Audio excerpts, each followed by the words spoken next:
I first got into tech. I never actually did any kind of development until I got into university. And it was through a friend there who found a pretty cool kind of course, and it was like, all right, let's do that. I mean, the long backstory was I was going to be a fighter pilot, and then realised towards the end of school that I couldn't read the blackboard quite well enough to be able to become a pilot. So I was like, I better do something else.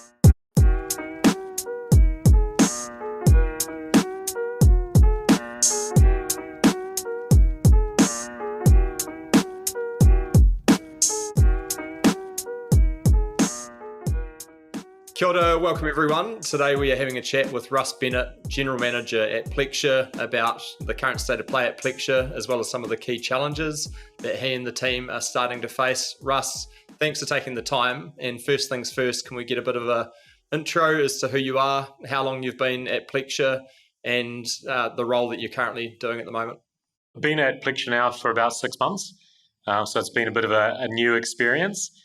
Before that, I was at a company called Freedom for around 21 years, which was a fintech that we grew from 3 people up to about 450.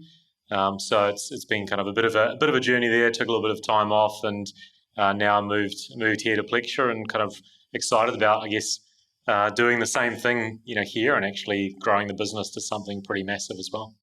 Outstanding. And then for people that might not be acquainted with Plexure, at a top line, what is Plexure, or what is the unique problem that you're solving?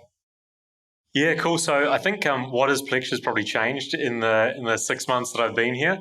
So I mean, I guess in terms of historically what Plexure has been all about is really providing the engine that drives personalization and some pretty kind of cool experiences for our customers. So I think probably one of the best ways to describe it is if you've ever used the McDonald's app here in New Zealand, which is one of our big global customers. We're the engine that basically drives all of the offers that you receive, all of the personalized content. We run all the loyalty programs for McDonald's in about 65 different markets, and really kind of provide all that smarts, the data science, the kind of intelligence behind those brands to be able to help people have a pretty awesome experience and to kind of maximize the customer journey. We'll dig into that a little bit more in terms of some of those key challenges dealing with some of those big international customers. For a start, just to get a bit more background on you, Russ, if we could fire a few rapid fire questions at you, if you're up for it. Yeah, sure. Yeah. So in terms of at the moment, do you have any books that you're currently reading or listening to that you would recommend anyone else checking out? Do you know, one of the books I read recently which is a pretty easy read, but I think pretty insightful, is the Freakonomics books. So pretty interesting, amusing books, but I think also really help you get a good view around what drives people and motivates people, and some of the kind of intrinsic drivers behind human behavior, which are pretty interesting and helpful things, I think, to know. So it's a pretty good book that I'd recommend. Cool. And then when you're not working, aside from family life, what do you get up to outside of work? So probably my main passion outside of work would be skydiving. So yeah, always kind of, if it's good weather and the sun's shining and the wind's not blowing too much, we'll probably be out in Parakai kind of jumping out there. So that's probably my main outside of work kind of, enjoyment. Interesting. And any good stories from that? Have you been doing it for a while? Interesting question. I haven't been doing it for the last 5 weeks now. Managed to break my ankle actually when I was out there a little while ago, so just recovering from that. But it's all right. These things happen, and I'm sure I'll be back into it again soon. Interesting. And then in terms of tech that you use within your day-to-day environment, do you have any sort of favorite pieces of technology that you use, and why do you love using them? Yeah, that's a good question. Probably I've definitely been using the Xbox a little bit lately with the old ankle as is, but probably the best tech that I've been using lately is actually a pretty cool bit of skydiving tech, which is an audible altimeter that actually talks to you and tells you exactly how high you are when you're falling. So kind of, a bit of move away from the traditional look at your wrist all the time. So I think that's just a great example of innovative tech that's obviously been created, by skydivers for skydivers, and is pretty awesome. So that's probably the thing I love the most at the moment. Yeah, it didn't help with the slightly hard landing that you had. Well, no, I think I knew I was close to the ground, so yeah. Yeah, and in terms of other Kiwi tech companies, aside from obviously Plexure, are there any other Kiwi tech companies that you really admire, and why? Yeah, probably the guys at Henry down in Wellington actually at the moment. So, I think the team down there have probably actually similar to the skydiving tech is they've found a problem that people have, and they've developed a pretty awesome app and a pretty awesome service that actually solves that problem. And I think it kind of goes to that whole mindset of if you can create something and deliver a product that people love, and that it actually really makes their life a lot easier, then you just see the growth that follows from that. Because when you kind of just are providing a service and it just every day makes everyone's life a lot better. I think they've managed to do that, and they're in a pretty high growth phase, and I think doing a pretty amazing job. So those guys would probably be the top of the list at the moment. Yeah, it's a very cool company, and I suppose proof is in the pudding with the recent round of funding in terms of seeing how much that company's growing. And then lastly, before we get into things, in terms of career advice, is there any sort of standout career advice that you've received that you could share with others, or anything that springs to mind there? Yeah, I don't know if it's something that I said I kind of received or been told from somebody else, but probably the number one lesson that I've learned in my career was probably kind of always look for the silver lining type approach, and I guess reframing the way that you think about things that happen to you. So there's been quite a few times when during the course of my career or things that have happened, something kind of, I guess, bad has happened that at the time seems kind of pretty devastating, or just kind of really shuts off an opportunity. But with the benefit of hindsight down the track, you actually learn that that was actually the best possible thing that could have happened. And it ended up, taking things down a different path, or you ended up, with an outcome that would have been quite different. So that to me is probably the one that's really stuck with me, is that whole, when you have those obstacles or the hurdles or the disappointments, is realizing in actual fact this could be actually a blessing, not a curse. You just don't know it yet. You just have to, let it play out and see where it takes you. So that's probably the number one thing that I always try to remind myself. Yeah, that's really good. And I suppose that applies right across life as well, doesn't it? Yeah, absolutely.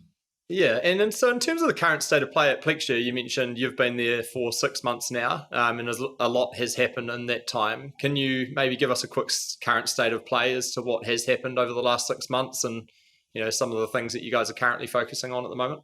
Yeah, sure. So I think, as I was saying at the start, I mean, things have probably changed a little bit. So as I described, Plexure is probably historically where we've come from, and so providing that engine, and I guess 6 months ago, the business was very much looking at trying to find more global customers to be able to provide that service to, and provide that as kind of a standalone set of APIs, or as a SaaS type product.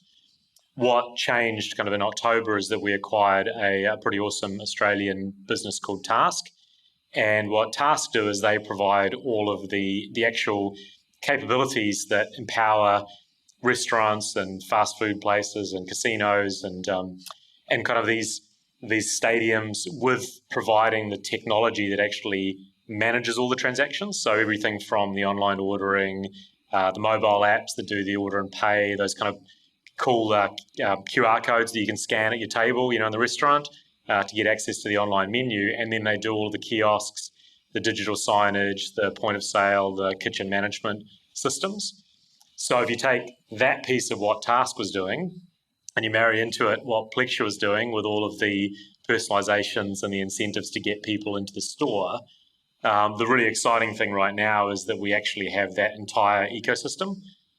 So we're just in the middle of working with Peter Pitt, as an example, here in New Zealand, to roll out that entire offering. So shortly, when you go into a Peter Pitt store, right from the moment that you download the app or you order online, to using the kiosk, ordering at the terminal, seeing what's on the sign there, and the whole way that your order gets fulfilled and delivered, including your Uber Eats and those kind of services, all of that is now kind of Plexure and Task together providing that service. So it's quite an interesting change in strategic direction, and so that's part of the reason behind the reorganization that we went through towards the end of last year, is to really take the business from kind of going in this direction to say, actually, we've got a much greater opportunity if we kind of veer this way a little bit more.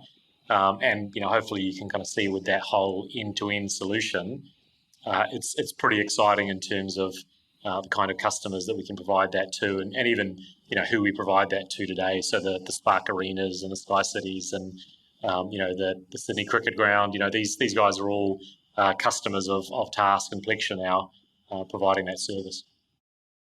And then I suppose acquisitions have been notoriously difficult or challenging at times in terms of merging two businesses together. How has that gone for you guys? And are there any sort of key things that you can point out as to things that you've learned along that journey so far?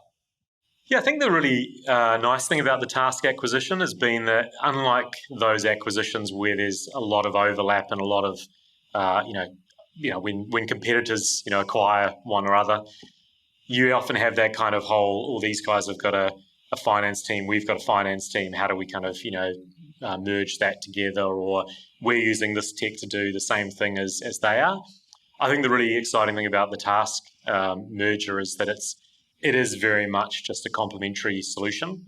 So everything that kind of we're doing on the Plexure side, Task weren't doing, and we weren't doing anything that Task was doing. So we're both businesses that are very API centric. So the actual ways of interacting are pretty nice. Culturally, we're a great fit. We're both pretty passionate and excited about the opportunity. So it's actually gone really, really well.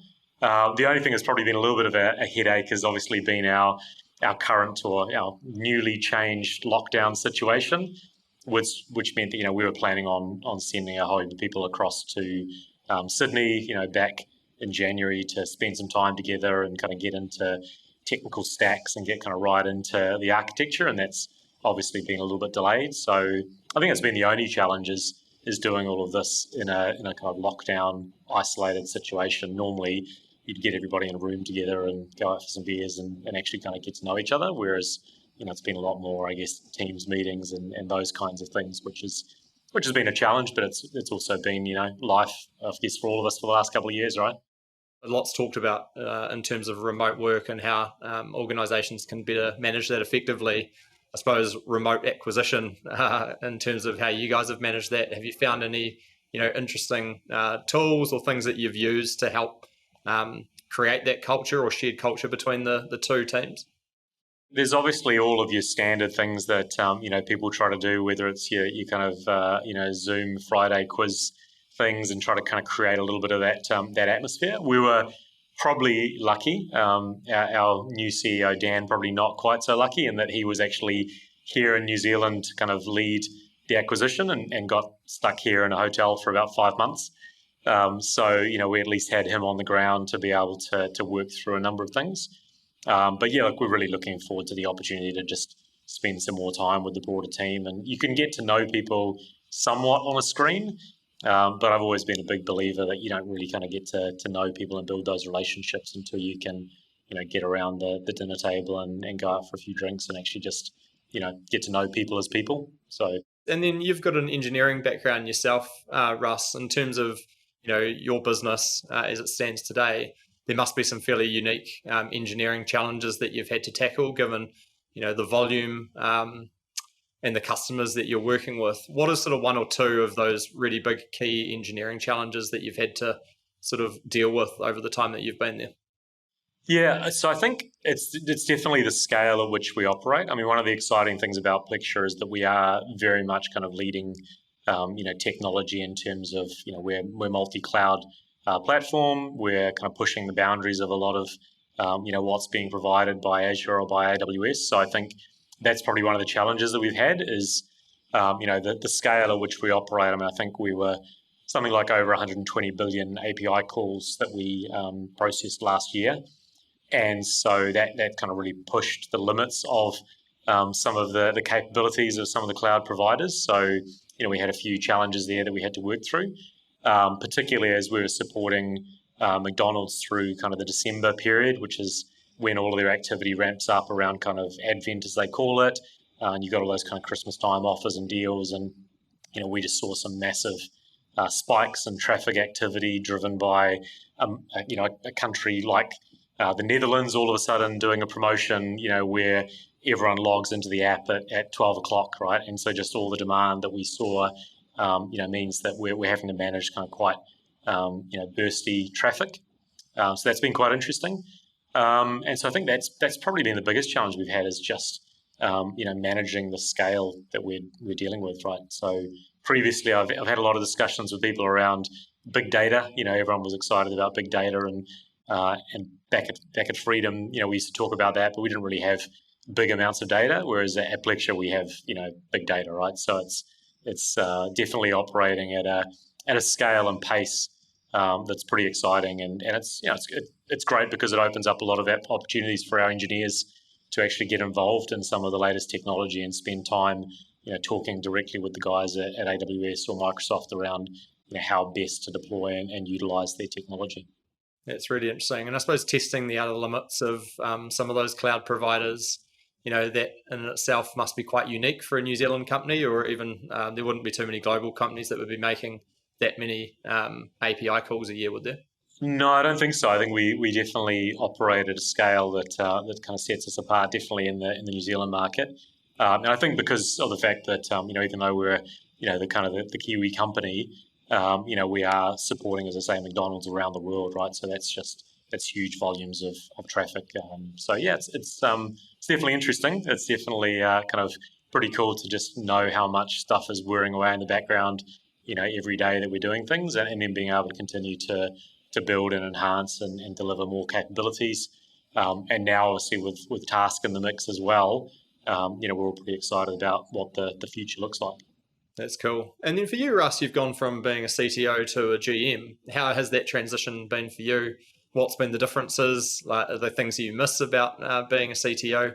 Tell us a little bit about your own journey. Yeah, I think, it's kind of almost twice that I've done this. So I was, so when I was at Freedom, I was the CTO for quite a number of years, and then moved into the CEO role there. And so I think there's definitely, I'm, as you say, kind of an engineer still, so I love getting into the kind of the details of the technology. But I think for me, I guess the GM role gives me a little bit more scope and opportunity to be focusing a bit more on the people side of things, and actually more of the cultural sides of the business. Trying to work on not just the solving the technical sides of things. That we've got a great team of very smart people that are probably more capable than I am of doing that.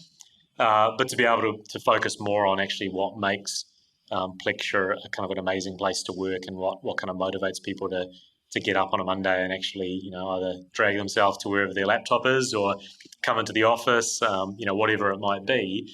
But just kind of what actually motivates people, and what kind of creates and drives that passion and that community, and really, I guess what motivates me is creating a pretty fun place to work, right?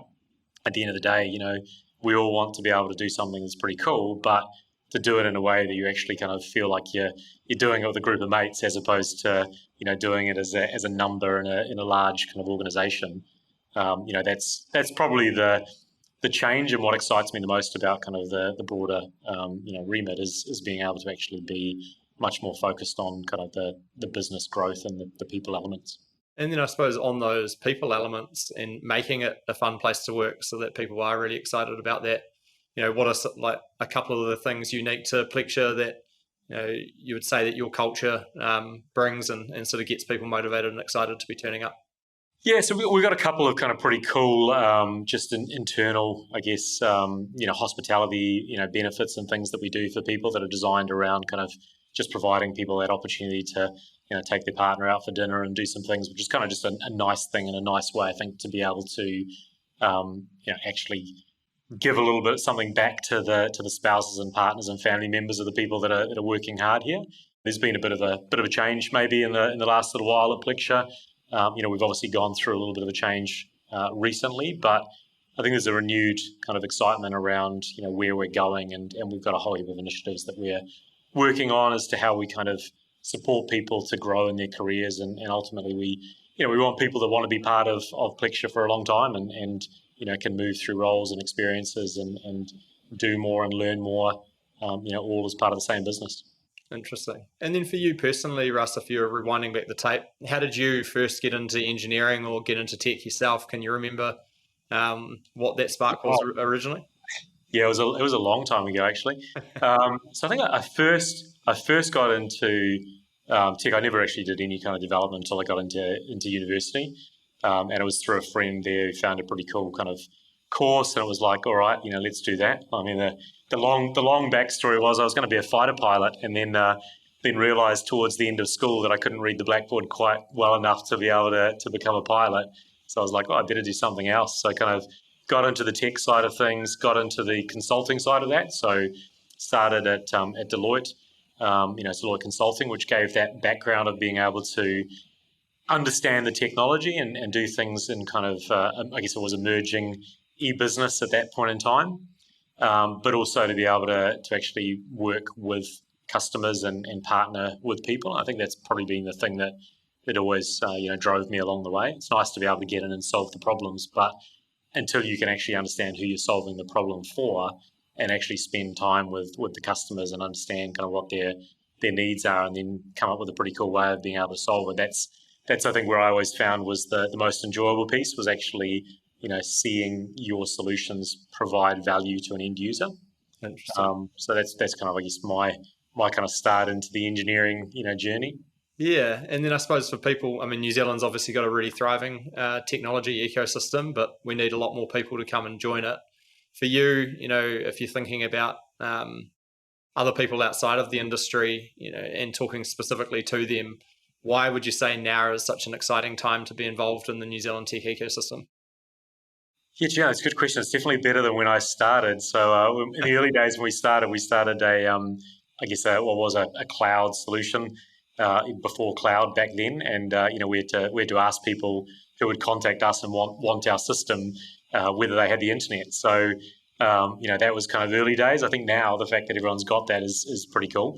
But I think really, joking aside, I think the fact that there's so much investment and there's so much, I guess, awareness and the ubiquitous nature of being able to do things online, to be able to do things remotely, to be able to be kind of a Kiwi-based business or a business in this part of the world that is providing services around the globe. I think, there's probably no better time to be able to actually do that. And, if that's one thing that COVID's kind of taught us, is that you can do things remotely. There are other ways to doing things than having to be there. And so I think, that was always one of the earlier challenges we had, as being a kind of a Kiwi company. When you're trying to provide services to somebody in the US or Canada, sometimes people would kind of see that as being a negative. Whereas I think really we actually are thought of quite highly in terms of the approach that we bring to things. We do have that kind of, Kiwi ingenuity approach of trying to do something with maybe less resources, to come up with kind of unique ways to be able to solve problems. And I think being able to take that and then do that now at a global level is probably what makes it quite interesting. And I mean, technology is the future, right? I mean, it is everything that we do now, right? Whether it's the technology that's going to be automating your toaster or your fridge or your autonomous self-driving car. There's just so many opportunities to get involved, and so many exciting companies that are doing something pretty awesome scale. So yeah. On that point, there's no straight line path into getting into startups or getting into tech, as you've kind of demonstrated with your own career. For people that perhaps perceive tech or startups as something just for engineers or people that are coding, what are your thoughts on that?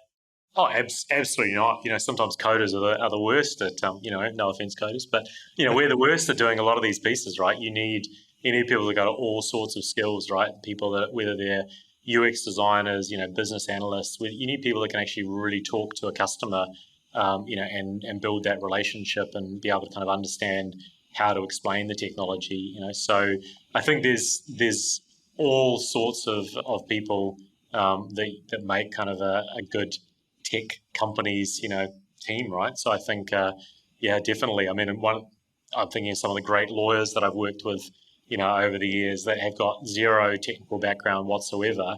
Smart people that we wouldn't have been able to win the deals that we won if it wasn't for their ability to navigate some of the compliance and the risk and the legal elements of it. So, I just think there's an opportunity, depending on regardless of what your skills are, to be involved in tech businesses and to be able to kind of get involved in the industry. Absolutely.